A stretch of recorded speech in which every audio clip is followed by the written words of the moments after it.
Tunasoma kitabu cha Marko sura ya kwanza mstari wa kwanza hadi mstari wa 45. Mwanzo wa Injili ya Yesu Kristo, mwana wa Mungu, kama ilivyoandikwa katika nabii Isaya. Tazama, namtuma mjumbe wangu mbele ya uso wako, atakayeitengeneza njia yako. Sauti ya mtu aliaye nyikani, itengenezeni njia ya Bwana, yanyosheni mapito yake. Yohana alitokea akibatiza nyikani na kuhubiri ubatizo wa toba liletalo ondoleo la dhambi. Wakamwendea nchi yote ya Uyahudi, nao wa Yerusalemu wote wakabatizwa katika mto wa Yordani, wakizungama dhambi zao. Na Yohana alikuwa amevaa singa za ngamia na mshipi wa ngozi kiunoni mwake, akala nzige na asali ya mwitu.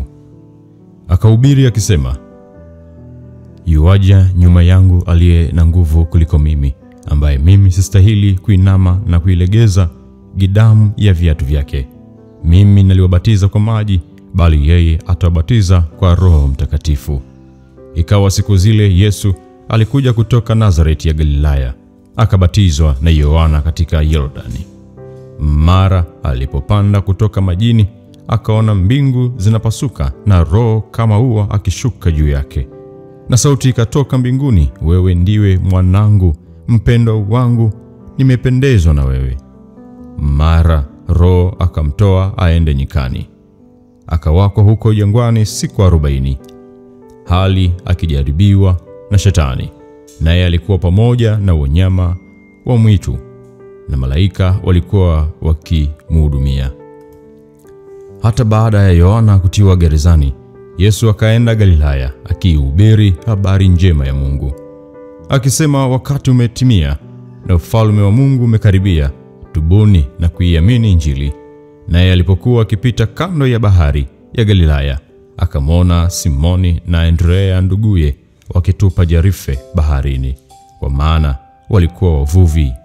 Yesu akawaambia, njooni mnifuate, nami nitawafanya kuwa wavuvi wa watu. Mara wakaziacha nyavu zao wakamfuata.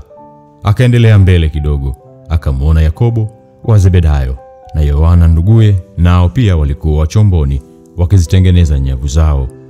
Mara akawaita, wakamwacha baba yao Zebedayo ndani ya chombo pamoja na watu wa mshahara, wakaenda wakamfuata.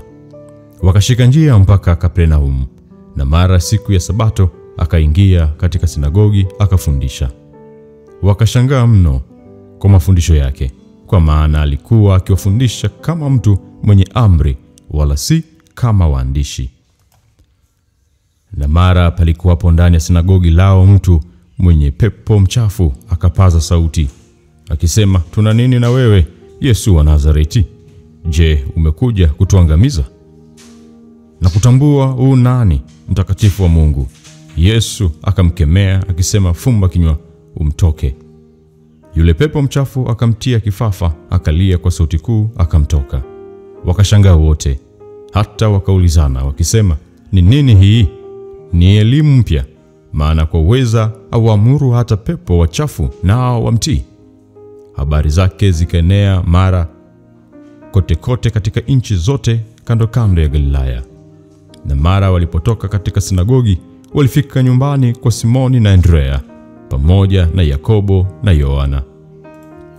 Naye mkewe Simoni, mamaye mkewe, alikuwa kitandani hawezi homa, na mara wakamwambia habari zake. Akamkaribia, akamwinua kwa kumshika mkono, homa ikamwacha, akawatumikia. Hata kulipokuwa jioni na jua limekwisha kuchwa, walikuwa wakimletea wote waliokuwa hawawezi na wenye pepo, na mji wote ulikuwa umekusanyika mlangoni. Akaponya wengi waliokuwa na maradhi mbalimbali, akatoa pepo wengi, wala hakumwacha pepo kunena, kwa sababu walimjua. Hata alfajiri na mapema sana akaondoka, akatoka akaenda zake mahali pasipokuwa na watu, akaomba huko. Simoni na wenzie wakamfuata, nao walimwona wakamwambia, watu wote wanakutafuta. Akawaambia, twendeni mbali pengine mpaka vijiji vilivyo karibu, nipate kuhubiri huko nako, maana kwa hiyo nalitokea. Akaenda akahubiri katika masinagogi yao katika nchi yote ya Galilaya na kutoa pepo. Akaja kwake mtu mwenye ukoma, akamsihi na kumpigia magoti na kumwambia, ukitaka naweza kunitakasa. Na yeye akamhurumia, akanyosha mkono wake, akamgusa, akamwambia, nataka, takasika. Na mara ukoma wake ukamtoka, akatakasika. Akamkataza kwa nguvu, akamwondoa mara. Akamwambia, angalia, usimwambie mtu neno lolote, ila enenda zako, ukajionyeshe kwa kuhani, ukatoe aliyoamuru Musa kwa kutakasika kwako, iwe ushuhuda kwao. Lakini akatoka akaanza kuhubiri maneno mengi na kulitangaza lile neno, hata Yesu asiweze tena kuingia mjini kwa uwazi, bali alikuwako nje mahali pasipokuwa na watu, wakamwendea kutoka kila mahali. Hiyo ni sura ya kwanza. Sura ya pili, mstari wa kwanza hadi mstari wa 28. Akaingia Kapernaum tena. Baada ya siku kadhaa akasikiwa ya kwamba yumo nyumbani. Wakakusanyika watu wengi isibaki nafasi hata mlangoni. Akawa akisema nao neno lake. Wakaja watu wakimletea mtu mwenye kupooza, anachukuliwa na watu 4. Na walipokuwa hawawezi kumkaribia kwa sababu ya makutano, walitoboa dari pale alipokuwa hapo, na wakiisha kuivunja, wakaliteremsha godoro alilolalia yule mwenye kupooza. Na Yesu alipoiona imani yao, akamwambia yule mwenye kupooza, mwanangu, umesamehewa dhambi zako. Na baadhi ya waandishi walikuwako huko wameketi wakifikiri mioyoni mwao, mbona huyu amesema hivi? Anakufuru. Ni nini awezaye kumsamehe dhambi isipokuwa mmoja, ndiye Mungu? Mara Yesu akafahamu rohoni mwake kwamba wanafikiri hivyo nafsini mwao. Akawaambia, mbona mnafikiri hivi mioyoni mwenu? Vyepesi ni vipi kumwambia mwenye kupooza, umesamehewa dhambi zako, au kusema, ondoka, ujitwike godoro lako na uende? Lakini mpate kujua ya kwamba Mwana wa Adamu anayo amri duniani ya kusamehe dhambi. Hapo amwambia yule mwenye kupooza, na kuambia, ondoka, ujitwike godoro lako uende nyumbani kwako. Mara akaondoka, akajutika godoro lake, akatoka mbele yao wote. Hata wakastaajabu wote, wakamtukuza Mungu wakisema, namna hii hatujapata kuiona kamwe. Akatoka tena akaenda kando ya bahari. Mkutano wote ukamwendea, akawafundisha. Hata alipokuwa akipita, akamwona Lawi wa Alfayo ameketi forodhani, akamwambia, nifuate. Akaondoka akamfuata. Hata alipokuwa ameketi chakulani nyumbani mwake, watoza ushuru wengi na wenye dhambi waliketi pamoja na Yesu na wanafunzi wake, kwa maana walikuwa wengi wakimfuata. Na waandishi na Mafarisayo walipomwona anakula pamoja na watoza ushuru na wenye dhambi, aliwaambia wanafunzi wake, mbona anakula pamoja na watoza ushuru na wenye dhambi? Yesu aliposikia aliwaambia, wenye afya hawahitaji tabibu, bali walio hawawezi. Sikuja kuwaita wenye haki, bali wenye dhambi. Nao wanafunzi wake Yohana na Mafarisayo walikuwa wakifunga. Basi walikuja wakamwambia, kwa nini wanafunzi wa Yohana na wanafunzi wa Mafarisayo hufunga, bali wanafunzi wako hawafungi? Yesu akawaambia, walioalikwa harusini wawezaje kufunga maadamu bwana harusi yupo pamoja nao? Muda wote walipo na bwana harusi pamoja nao hawawezi kufunga. Lakini siku zinakuja watakapoondolewa bwana harusi, ndipo watakapofunga siku ile. Hakuna mtu ashonaye kiraka cha nguo mpya katika vazi kuukuu. Ikiwa ashona kile kipya kilichotiwa, uliharibu lile vazi kuukuu, na pale palipotatuka uzidi. Wala hakuna mtu atiaye divai mpya katika viriba vikuukuu. Ikiwa atia ile divai mpya, itavipasua viriba vile, divai ikamwagika, vile viriba vikaharibika, bali utia divai mpya katika viriba vipya. Ikawa alipokuwa akipita mashambani siku ya Sabato, wanafunzi wake walianza kuendelea njiani wakivunja masuke. Mafarisayo wakamwambia, tazama, mbona wanafunzi wako wafanya lisilokuwa halali siku ya Sabato? Akawaambia, hamkusoma popote alivyofanya Daudi alipokuwa ana njaa, na kuona njaa yeye na wenziwe? Jinsi alivyoingia katika nyumba ya Mungu zamani za kuhani mkuu Abiathari, akaila mikate ile ya uonyesho ambayo si halali kuliwa ila na makuhani, akawapa na wenziwe. Akawaambia, Sabato ilifanyika kwa ajili ya mwanadamu, si mwanadamu kwa ajili ya Sabato. Basi mwana wa Adamu ndiye Bwana wa Sabato pia. Hiyo ni sura ya 2. Tunaenda kusoma sura ya 3 mstari wa 1 hadi ule mstari wa 35. Akaingia tena katika sinagogi, na palikuwa huko mtu mwenye mkono uliopooza. Wakamvizia ili kuona kama atamponya siku ya Sabato, wapate kumshtaki. Akawaambia, yule mtu mwenye mkono uliopooza, simama katikati. Akawauliza, ni halali siku ya Sabato kutenda mema au kutenda mabaya, kuponya roho au kuiua? Wakanyamaza. Akawakazia macho pande zote kwa hasira, akiona huzuni kwa ajili ya ugumu wa mioyo yao. Akamwambia yule mtu, nyosha mkono wako. Naye akanyosha mkono wake, ukawa mzima tena. Mara wakatoka wale Mafarisayo, wakawa wakifanya shauri juu yake pamoja na Maherodi jinsi ya kumwangamiza. Naye Yesu akajitenga, yeye na wanafunzi wake, akaenda baharini. Mkutano mkuu ukamfuata kutoka Galilaya na Uyahudi na Yerusalemu na Idumaya na ng'ambo ya Yordan na pande za Tiro na Sidoni. Mkutano mkuu waliposikia habari za mambo yote aliyokuwa akiyatenda, wakamwendea. Akawaambia wanafunzi wake ya kwamba chombo kidogo kikae karibu naye, kwa sababu ya mkutano, wasije wakamsonga. Maana aliponya wengi, hata wote waliokuwa na misiba wakamrukia wapate kumgusa. Na pepo wachafu kila walipomwona walianguka mbele yake, wakalia wakisema, wewe ndiwe Mwana wa Mungu. Akawakataza sana wasimdhihirishe. Akapanda mlimani, akawaita aliowataka wenyewe. Wakamwendea.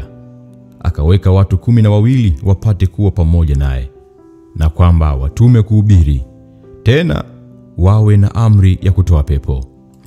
Akawaweka walete nashara, na Simoni akampa jina la Petro, na Yakobo mwana wa Zebedayo na Yohana nduguye Yakobo akawapa jina la Boanerg, maana yake wana wa ngurumo, na Andrea na Filipo na Bartholomayo na Matayo na Tomaso na Yakobo na Alifayo na Tadayo na Simoni Mkananayo na yule Iskarioti ndiye aliyemsaliti.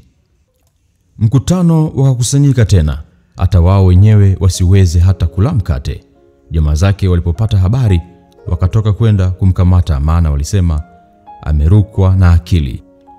Nao waandishi walioshuka kutoka Yerusalemu wakasema, ana Beelzebuli, na mkuu wa pepo huwatoa pepo. Akawaita akawaambia kwa mifano, awezaje shetani kumtoa shetani? Na ufalme ukifitinika juu ya nafsi yake, ufalme huo hauwezi kusimama. Na nyumba ikifitinika juu ya nafsi yake, nyumba hiyo haiwezi kusimama. Na kama shetani ameondoka juu ya nafsi yake, akafitinika, hawezi kusimama, bali huwa na kikomo. Hawezi mtu kuingia ndani ya nyumba ya mtu mwenye nguvu na kuviteka vitu vyake, asipomfunga kwanza yule mwenye nguvu, ndipo atakapoiteka nyumba yake. Amini nawaambia, dhambi zote watasamehewa wanadamu, na kufuru zao watakazo kufuru zote. Bali mtu atakayemkufuru Roho Mtakatifu hana msamaha hata milele, ila atakuwa ana dhambi ya milele, kwa vile walivyosema ana pepo mchafu. Wakaja mamaye na nduguze, wakasimama nje, wakatuma mtu kumuita. Na makutano walikuwa wameketi wakimzunguka, wakamwambia, tazama, mama yako na ndugu zako wako nje wanakutafuta. Akawajibu akisema, mama yangu na ndugu zangu ni akina nani?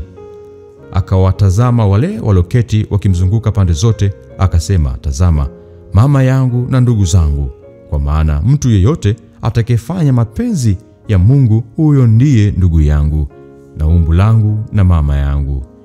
Hiyo ni sura ya 3. Sura ya 4 mstari wa 1 hadi mstari wa 41. Akaanza kufundisha tena kando ya bahari, Wakamkusanyikia makutano makubwa mno, hata yeye akapanda chomboni akakaa baharini. Mkutano wote ulikuwako juu ya nchi kavu kando ya bahari. Akawafundisha mambo mengi kwa mifano, akawaambia katika mafundisho yake, "Sikilizeni, tazama, mpanzi alitoka kwenda kupanda. Ikawa alipokuwa akipanda, mbegu nyingine ilianguka kando ya njia, wakaja ndege wakaila. Nyingine ikaanguka penye mwamba pasipokuwa na udongo mwingi, mara ikaota kwa kuwa na udongo haba. Hata jua lilipozuka iliungua, na kwa kuwa haina mizizi ikanyauka. Nyingine ikaanguka penye miiba, ile miiba ikamea ikaisonga izae matunda. Nyingine zikaanguka penye udongo ulio mzuri, zikazaa matunda, zikamea na kukua na kuzaa 130, 160 na 100. Akasema, aliye na masikio ya kusikia na asikie. Naye alipokuwa peke yake, wale watu waliomzunguka na wale tenashara walimuuliza habari za ile mifano. Akawaambia, ninyi mmejaliwa kuijua siri ya ufalme wa Mungu, bali kwa wale walio nje yote hufanya kwa mifano, ili wakitazama watazame, wasione, na wakisikia wasikie, wasielewe, wasije wakaongoka na kusamehewa. Akawaambia, hamjui mfano huu? Basi mifano yote mtaitambuaje? Mpanzi huyo ulipanda neno. Hawa ndio walio kando ya njia ipandwapo neno, na wakiisha kusikia, mara huja Shetani akaliondoa lile neno lililopandwa mioyoni mwao.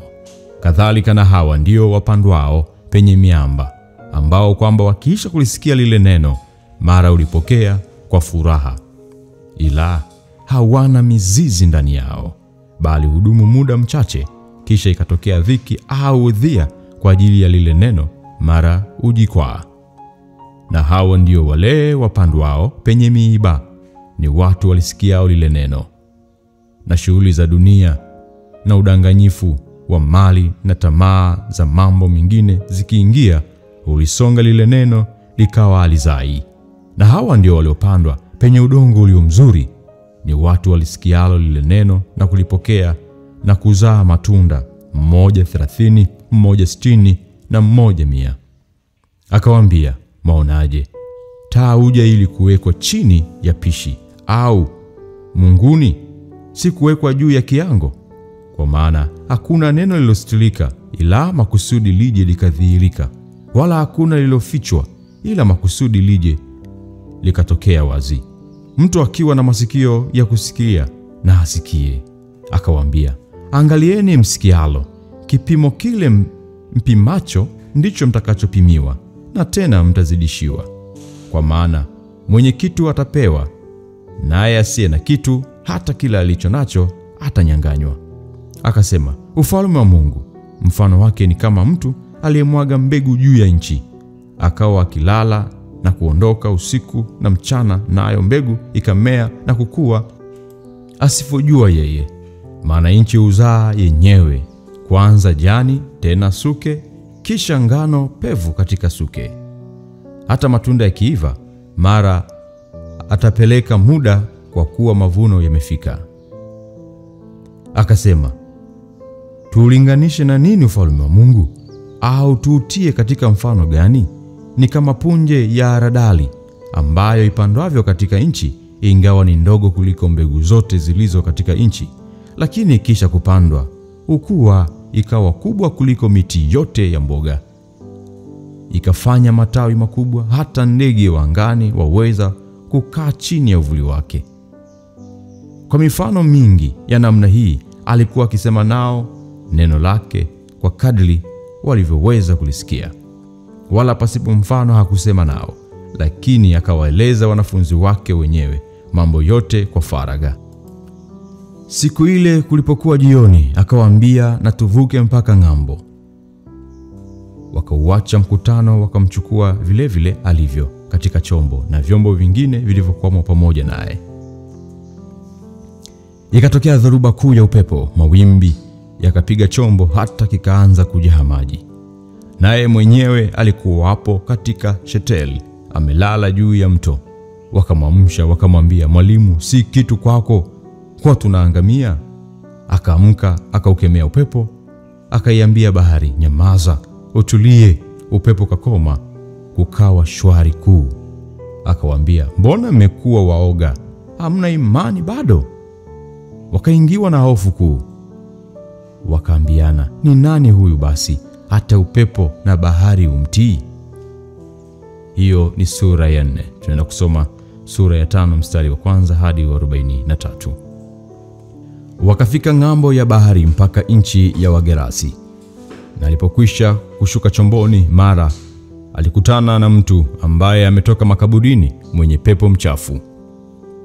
Makao yake yalikuwa pale makaburini, wala hakuna mtu yeyote aliyeweza kumfunga tena, hata kwa minyororo, kwa sababu alikuwa amefungwa mara nyingi kwa pingu na minyororo. Akaikata ile minyororo na kuzivunja zile pingu, wala hakuna mtu alikuwa na nguvu za kumshinda. Na siku zote usiku na mchana alikuwako makaburini na mlimani, akipiga kelele na kujikatakata kwa mawe. Na alipomwona Yesu kwa mbali, alipiga mbio, akamsujudia, akapiga kelele kwa sauti kuu, akasema, "Nina nini na wewe Yesu, Mwana wa Mungu aliye juu? Na kuapisha kwa Mungu usinitese, kwa sababu umemwambia, ewe pepo mchafu, mtoke mtu huyu." Akamuuliza, "Jina lako nani?" Akamjibu, "Jina langu ni Legion, kwa kuwa tu wengi." Akamsihi sana asiwapeleke nje ya nchi ile. Na hapo mlimani palikuwa na kundi kubwa la nguruwe wakilisha. Pepo wote wakamsihi wakisema, "Tupeleke katika nguruwe tupate kuwaingia wao." Akawapa ruhusa. Wale pepo wachafu wakatoka wakaingia katika wale nguruwe. Nalo kundi lote likatelemka kwa kasi gengeni, wakaingia baharini, wapata 2,000 wakafa baharini. Wachungaji wao wakakimbia wakieneza habari mjini na mashambani. Watu wakatoka walione lililotokea. Wakamwendea Yesu, wakamwona yule mwenye pepo ameketi, amevaa nguo, ana akili zake, naye ndiye alikuwa na lile jeshi, wakaogopa. Na wale waliokuwa wameona waliwaeleza ni mambo gani yaliyompata yule mwenye pepo na habari za nguruwe. Wakaanza kumsihi aondoke mipakani mwao. Naye alipokuwa akipanda chomboni, yule aliyekuwa na pepo akamsihi kwamba awe pamoja naye, lakini hakumruhusu, bali alimwambia, "Enenda zako nyumbani kwako, kwa watu wa kwenu, kawahubiri ni mambo gani makuu aliyokutendea Bwana na jinsi alivyokurehemu." Akaenda zake akaanza kuhubiri katika Dekapoli na mambo gani makuu Yesu aliyomtendea. Watu wote wakastaajabu. Hata Yesu alipokwisha kuvuka kurudi ng'ambo katika kile chombo, wakamkusanyikia mkutano mkuu, naye alikuwa kando ya bahari. Akaja mtu mmoja katika wakuu wa sinagogi, jina lake Yairo. Hata alipomwona akaanguka miguuni pake, akamsihi sana akisema, "Binti yangu mdogo yu katika kufa, na kuomba uje uweke mkono wako juu yake, apate kupona na kuishi." Akaenda pamoja naye mkutano mkuu, wakamfuata wakimsonga. Na mwanamke mmoja mwenye kutoka damu muda wa miaka 12 na kuteswa mengi kwa mikono ya matabibu wengi, amegharamiwa vitu vyote alivyo navyo, kusimfae hata kidogo, bali hali yake ilizidi kuwa mbaya. Aliposikia habari za Yesu, alipita katika mkutano kwa nyuma, akaligusa vazi lake, maana alisema, "Nikiagusa mavazi yake tu nitapona." Mara chemchemi ya damu yake ikakauka, naye akafahamu mwilini mwake kwamba amepona msiba ule. Mara Yesu akifahamu nafsini mwake kwamba nguvu zimemtoka, akageuka katika mkutano, akasema, "Ni nani aliyenigusa mavazi yangu?" Wanafunzi wake wakamwambia, "Je, wawaona makutano wanavyokusonga-songa, nawe wasema, ni nani aliyenigusa?" Akatazama pande zote ili amwone yule aliyelitenda neno lile. Na yule mwanamke akaingiwa na hofu na kutetemeka, akijua lilompata. Akaja akamwangukia, akamweleza kweli yote. Akamwambia, "Binti, imani yako imekuponya. Enenda zako kwa amani, uwe mzima, usiwe na msiba wako tena."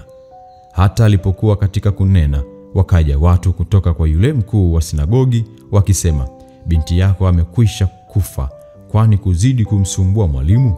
Lakini Yesu alipolisikia lile neno likinenwa, akamwambia mkuu wa sinagogi, usiogope, amini tu.